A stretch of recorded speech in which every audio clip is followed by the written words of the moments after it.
Hello, so ito po yung reading natin for the sign of Libra. Take only what resonates. Bali, hindi ito magra-resonate sa lahat ha. Kunin mo lang yung mga messages na magra-resonate for you. Kung hindi ka makarelate, makaresonate, okay lang yan. May mga next readings pa naman tayo. Please do like and subscribe. Yan, ma-appreciate ko lahat ng likes, comments, and shares. Wait lang guys.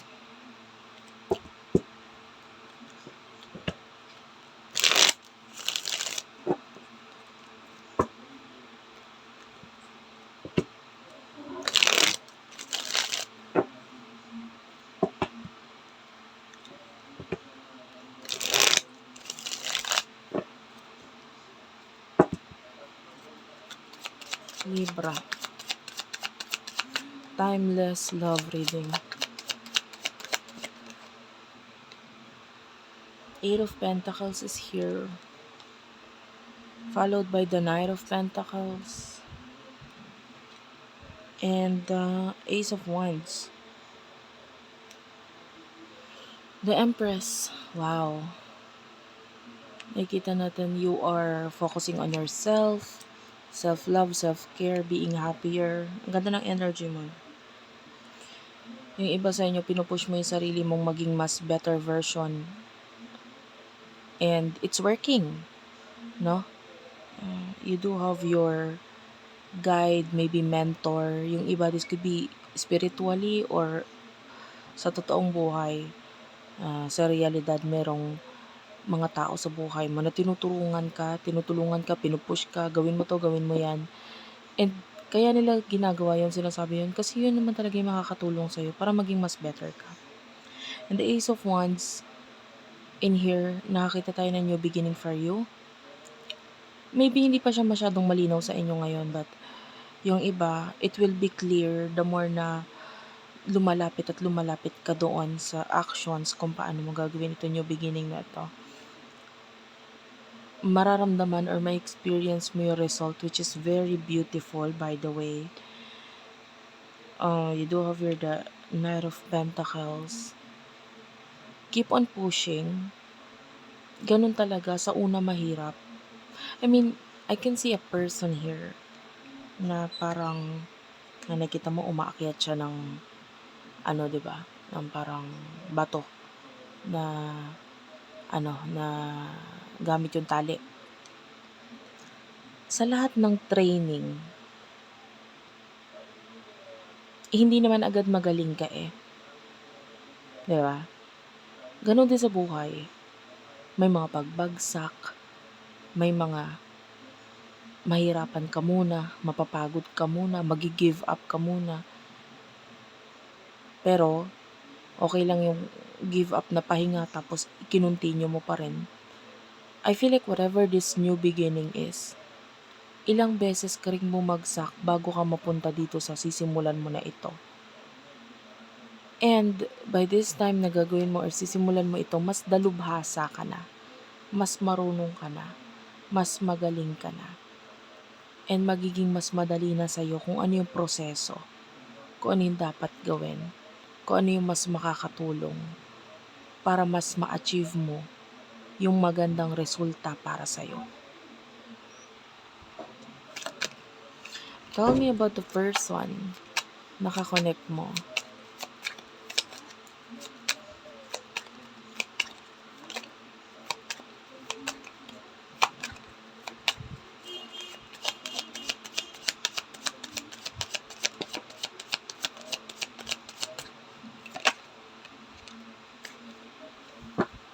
The Tower is here.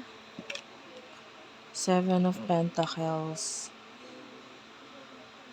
And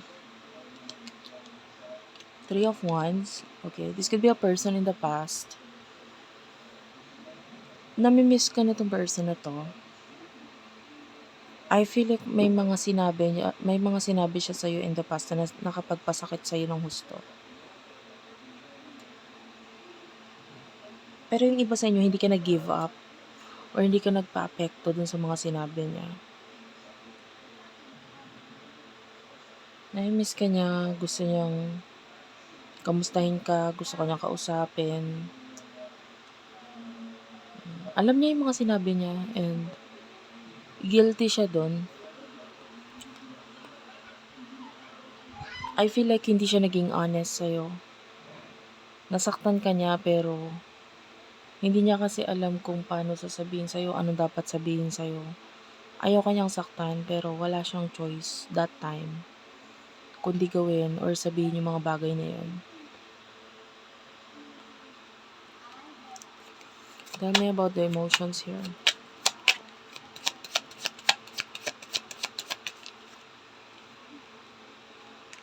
Five of Swords, Seven of Swords, Three of Cups, the Hierophant. I feel like hanggang ngayon nasasaktan ka pa rin dun sa pangyayari or connection or natapos na communication sa inyo ng person na to. The Seven of Swords, tinatry mo lang ayusin yung sarili mo, diba? And tinatry mong i-build, tinatry mong magpaka-busy para hindi ka na makaalala or hindi mo na mag-sink in sa'yo yung mga nangyari sa inyo. Tinatry mong preoccupied yung utak mo. Pero, okay, sorry about that. Anyway, so, tinatry mong ayusin yung sarili mo ngayon. Tinatry mong mag-focus sa mga positive na lang, diba? Okay, sorry about that. I have to pause the video kasi medyo maingay yung aking Junakis. Anyway, umalis na. So, let's continue your reading. Nakikita natin dito yung pagpo-pursue mo sa sarili mo na ayusin, maging mas better version of you. Pinupursige mo kasi wala rin namang mapapala kung iisipin mo nang iisipin yung nangyari sa inyo. Nasaktan ka na, tapos na yun. And andito ka na sa point ng buhay mo na gusto mo na mag-move forward, mag-focus on new beginnings. Ang person na to, it feels like karmic. Pwedeng may mga bagay siyang naituro sa'yo. Gusto niya makipag-reconcile.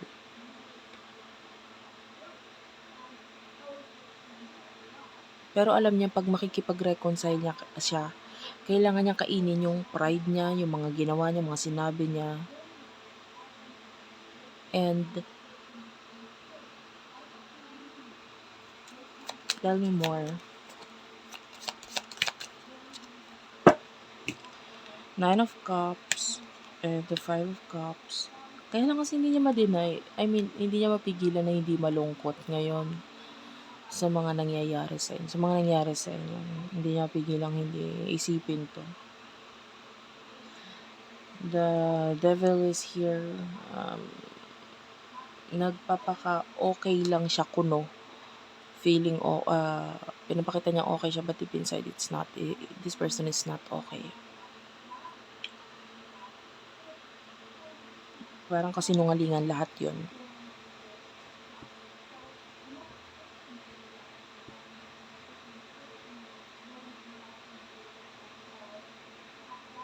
And then ikaw, part of you is asking bakit, why, maybe bakit niya nagawa, bakit ganun kanyan. So, hinahanapan mo rin ng explanation to. Ang masama dito sa person na to is hindi kasi siya communicative, hindi niya sinasabi. So, parang ang hirap hulaan, di ba? Kaya nga yung iba sa inyo, kaya ka nandito kasi gusto mong malaman yung sagot. But anyway, tell me about the future for you, near future for Libra.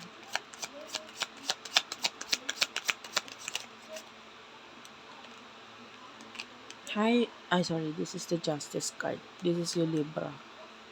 The Hermit. The Lovers. The High Priestess. Okay, dito pala yung High Priestess. Tsaka nagpapakita yung The Empress kanina. Anyway, puro major arcana yun. I like your energy in the future. Mas na-develop yung home, area ng home. career. Justice card is career. So, nagiging mas stable, nagiging mas secure. And, ano to nandun yung nagkakaroon ng kabuluhan yung mga bagay na ginagawa mo within that area, sa career or sa home, kung saan man to lalagyan mo ng effort. At I can see na nagiging mas malinaw sa'yo yung mas makakatulong ng higit sa'yo. For example, in the past, pwedeng nasanay ka ng effort sa isang bagay, sa isang sitwasyon, na ang nangyayari, nasasayang yung effort mo. Hindi nag-workout para sa'yo. This time, yung iba sa inyo nag-e-effort ka, may mga pinagkakagastusan ka, pero ito may kabuluhan. Hindi ka nagsasayang na ng pera, hindi ka na nagsasayang ng pagod, kasi nagiging mas stable siya, nagiging mas maganda, mas nagkakaroon ng mas magandang resulta para sa'yo. At napakaganda nito. And then our future for your person, Four of Pentacles, Seven of Cups. Alam mo, itong person na to, kulang siya sa actions. Wala siyang ginawa kundi mag-daydream, so on and so forth. Parang walang mangyayari sa kanya kung puro ganun.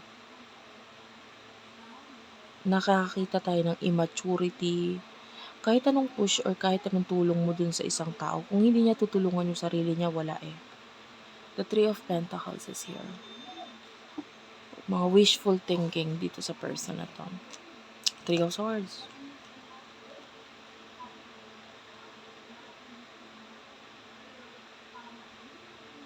Nakukulangan ako ng direction sa kanya in the future. Maybe siya ay stuck sa isang sitwasyon na namomroblema siya with the Nine of Swords, Two of Cups. Kailangan niya magdesisyon. Saan ba siya pupunta? Ano ba dapat niyang gawin? Kasi hindi pwedeng iniisip niya lang yung isang bagay na gusto niya. Pero wala naman siyang action doon. Hanggang isip lang. Wala pa rin. Walang pinatutunguhan. Honestly, yun yung nakikita natin dito sa person na to. Walang pinatutunguhan. Kasi siya mismo, walang direction, walang action. Which is kaiba yun sa'yo. And maybe in the past, nasanay ka na itong connection ninyo, ikaw yung mas more on action. Siya yung sa isip. Isip. Ngayon na wala ka na nagtitake ng action regarding sa kung ano yung maisipan niya. So, wala nagiging saysay kung ano man yung nasa isip niya. So, that's it for now, guys. Thank you for watching, guys. Please do like, subscribe.